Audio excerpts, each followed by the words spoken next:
So hi friends, the unrevealed fact में आप सभी का स्वागत है। आज के वीडियो में हम जानेंगे आखिर क्यों और कैसे भोपाल को मध्य प्रदेश की राजधानी चुना गया और कैसे इसने cultural capital Jabalpur, commercial capital Indore और the glittering GeM of Madhya Pradesh Gwalior शहर, इन सभी को कैसे राजधानी की रेस में पीछे छोड़ दिया। साथ ही वीडियो के एंड में मैं आपको 3 बहुत ही अमेजिंग फैक्ट्स बताऊंगा। सो यार, वीडियो को बिना स्किप करे पूरा ज़रूर देखिएगा। फैक्ट नंबर 1, आज़ादी के बाद सन 1950 में मध्य प्रदेश को British central provinces CP and Berar और प्रिंसली स्टेट मकड़ाई और छत्तीसगढ़ को मिलाकर बनाया गया था।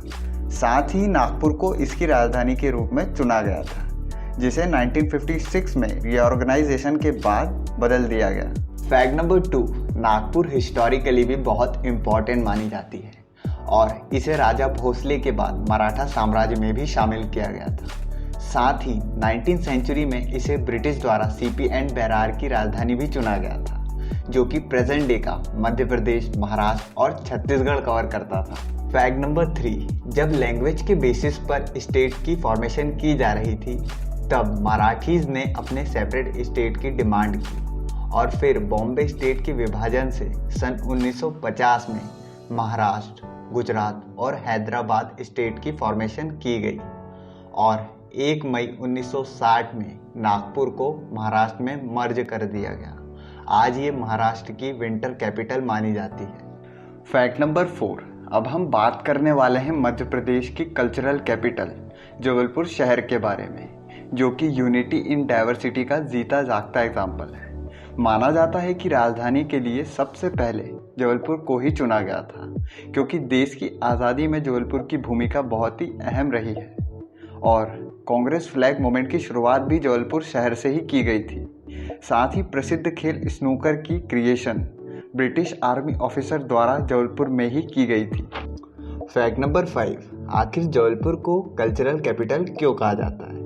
तो फ्रेंड्स, ये हिस्टोरिकली कल्चुरी और गौड़ डायनेस्टी का कैपिटल रहा था और स्वराम मुगल और मराठा रूल से इन्फ्लुएंस होकर ये समधर्मी संस्कृति के रूप में भी डेवलप हुआ और ये अपने world famous national parks, historical structure, Madan Mahal किला और 64 योगिनी टेम्पल जैसे कई कारणों से प्रसिद्ध है और इसे द सिटी ऑफ रॉक्स भी कहा जाता है। फैक्ट नंबर 6, जबलपुर के वाटर, फॉरेस्ट और लैंड की सूटेबिलिटी के कारण अंग्रेज़ों ने यहाँ 3 कंपनीज भी स्थापित की। जबलपुर प्रदेश का एकमात्र स्थान था जहाँ देश की आज़ादी से पहले ही कमिश्नरीज स्थापित थी और ये ईस्ट इंडिया कंपनी के समय सागर नर्मदा टेरिटरी के नाम से जाना जाता था। फैक्ट नंबर 7, मध्य प्रदेश की राजधानी के लिए पहली पसंद जबलपुर ही था, लेकिन स्टेट की यूनिटी और कोऑर्डिनेशन को नज़र रखते हुए मध्य प्रदेश इसे राजधानी नहीं बना पाया। साथ ही इसकी ऐतिहासिक और सांस्कृतिक महिमा बरकरार रखने के लिए इसे हाई कोर्ट, सेंट्रल लाइब्रेरी और विद्युत मंडल जैसी कई सौगातें दी गईं। फैक्ट नंबर 8, अब हम बढ़ते हैं मध्य प्रदेश की टूरिस्ट कैपिटल ग्वालियर की ओर, जिसे हार्ट ऑफ इनक्रेडिबल इंडिया भी कहा जाता है। ग्वालियर मध्य भारत प्रोविंसेस का हिस्सा था, जो 28 मई 1948 में स्टैब्लिश की गई थी और इस प्रोविंसेस की 2 राजधानियां थी। ग्वालियर को विंटर कैपिटल और इंदौर को समर कैपिटल का रुतबा प्राप्त हुआ और इसके मोती महल के 300 कमरों का इस्तेमाल राज्य सरकार आज भी दफ्तरों के रूप में करती है। फैक्ट नंबर 9, माना जाता है कि ग्वालियर रियासत उस दौरान बहुत ही प्रभावशाली थी और ये मध्य प्रदेश की राजधानी के रूप में भी चुनी जा सकती थी, लेकिन ऐसा नहीं हुआ। साथ ही माना जाता है कि नाथुराम गोडसे, जिसने गांधी जी की हत्या की थी, उसके इस हत्याकांड में ग्वालियर के लोगों द्वारा साथ दिया गया था और ग्वालियर के विरोध की ये एक बहुत ही बड़ी वजह मानी जाती है। फैक्ट नंबर 10, अब हम बात करने वाले हैं हमारी कमर्शियल कैपिटल इंदौर के बारे में। सो फ्रेंड्स, माना जाता है कि उस समय ग्वालियर और इंदौर रियासत राजधानी के लिए रेडी नहीं थे और इंदौर और ग्वालियर रियासत के झगड़े समाप्त करने के लिए पूरे मध्य भारत रीजन को मध्य प्रदेश में शामिल कर लिया गया। फैक्ट नंबर 11, सो फ्रेंड, अब बढ़ते हैं हम हमारी प्रेजेंट कैपिटल राजा भोज की नगरी भोपाल की ओर। यहाँ आपको लगभग 17 से भी ज़्यादा लेक्स मिलेंगी और इसी कारण से इसे झीलों की नगरी भी कहा जाता है। भोपाल के फाउंडर दोस्त मोहम्मद खान थे और इसके लास्ट नवाब का नाम Hamidullah Khan. Fact number 12। So friends, Bhopal के लास्ट नवाब हमीदुल्ला खान की भोपाल को राजधानी बनाने में बहुत ही खास भूमिका रही है। ये दूसरी बड़ी मुस्लिम रियासत के मालिक थे और 2 बार चैम्बर ऑफ प्रिंस के चांसलर रह चुके थे और वे मोहम्मद अली जिन्ना और पंडित जवाहरलाल नेहरू के भी करीबी मित्र थे।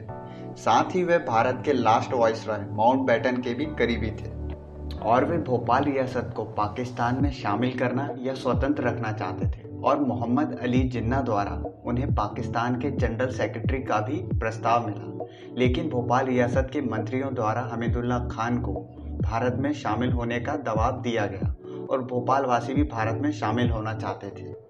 मंत्रियों के दबाव और जनता की सहमति के चलते 26 अगस्त 1947 में भोपाल रियासत को भारत में शामिल कर लिया गया।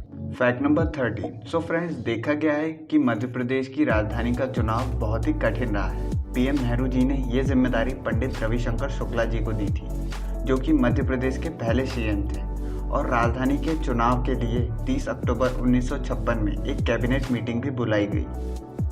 सभी लीडर्स चाहते थे कि उनके स्टेट की सिटी को ही राजधानी के रूप में चुना जाए और इसी आर्गुमेंट के चलते मीटिंग 2 दिनों तक चली और सीएम रविशंकर जी राजधानी का डिसीजन लेने में असफल रहे।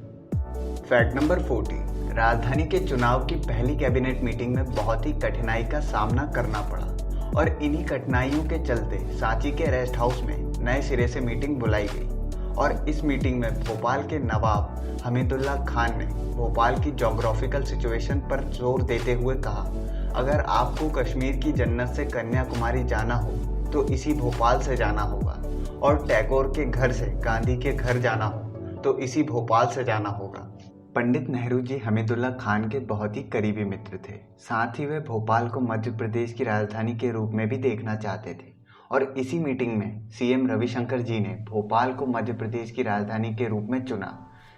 साथ ही माना जाता है कि हमीदुल्ला खान और पंडित नेहरू की करीबी मित्रता के चलते भोपाल को राजधानी के रूप में चुना। सो फ्रेंड्स, अब हम बढ़ते हैं हमारे अमेजिंग फैक्ट्स की ओर। Fact number 1। सो फ्रेंड्स, क्या आपको पता है हंटिंग ब्रीड के Basenji dogs the barkless dogs के नाम से जाने जाते हैं क्योंकि इस ब्रीड के कुत्ते भौंक नहीं सकते। Fact number 2।